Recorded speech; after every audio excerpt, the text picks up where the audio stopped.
All right, I'm here with hallzerk, coming off of an opening loss against Fnatic that went to overtime. So I wanted to sort of start off by asking you, what went wrong in your opening best of one? Just sort of a general outline of where the game plan failed.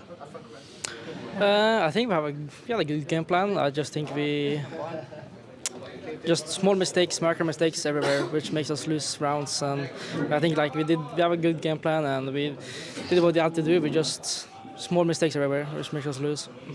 And I wanted to ask you sort of about this new Fnatic lineup. Obviously, this is their first match with Dexter at the helm and bringing in Afro. Was it a struggle for the team to prep for a squad that has no demos to watch or anything to give you a lead into how they're going to play? Yeah, I mean it's different compared to other teams and other tournaments we're playing, because usually we play a team that we can prep for, but here we just have to be confident in our game and just play what we are comfortable with and what our game is. And looking at this roster, you beat the original international Fnatic twice earlier at Katowice earlier in the year. How do you compare this new Fnatic? Of course, it's still earlier days, but do you think they already look like an improved composition? Yeah, I think they got great players, and of course Messi is no longer in-game leader, which can help his individual performances much. And you can already tell by this first match it very pops off. But I think they got some great players now and good in-game leader, so I think they're going to be a force to reckon with in later tournaments. So looking back towards before the player break, you unfortunately missed out 2 events with the complexity due to visa issues. I want to sort of ask you, so when you came back together after the player break, did the team change in any ways, like from your time away from them? Because, they were using Sonic for such a long time and you were only able to really communicate with them remotely. When you finally reconvened with the whole squad, did they, undergo any evolution since you were last playing with them? Yeah, I mean, we try to fix our mistakes for every tournament. So they when they had a new player, they had different mistakes to fix and some new strats and stuff. So when I came back, it was a bit different, of course, which was expected. But I mean, it's we've been playing a while now for practice for 3-4 weeks now. So we are back to normal. Along with along with the team sort of reconvening after coming back to Europe, Grim said recently in an interview that he thinks the team's going to have to spend more time in Europe. That's going to have to be a reality, especially with your ongoing visa issues.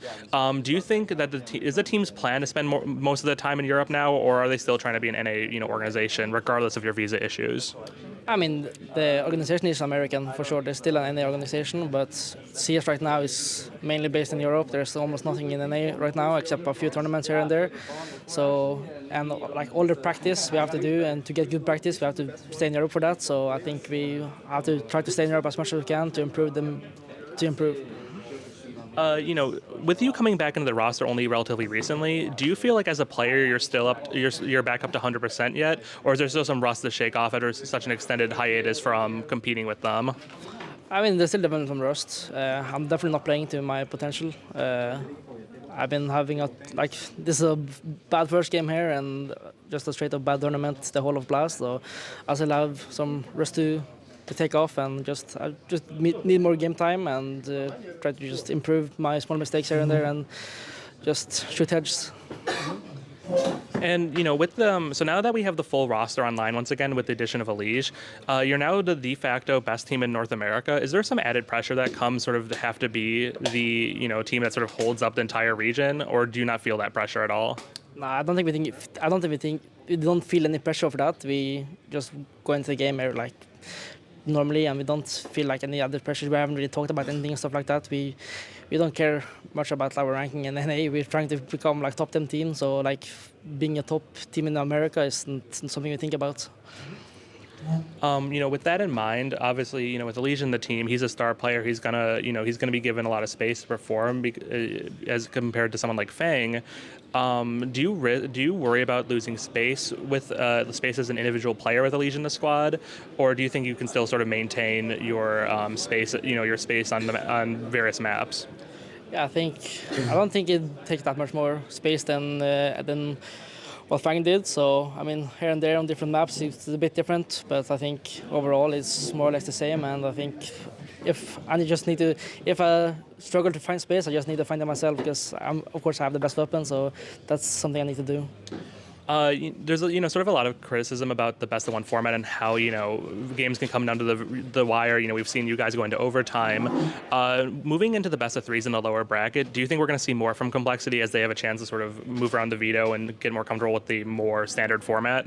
Yeah, I mean, the more maps I think we have a pretty okay map pool. I think versus a team versus Fnatic, which are like very new. I think we're gonna have advantage being a bit more like we have been a team for longer, right? So I think we have an advantage in best of threes and stuff. But I think when best of three comes, we're gonna perform better. All right, thank you so much for your time, and we're pulling for you guys in your next match. Thank you.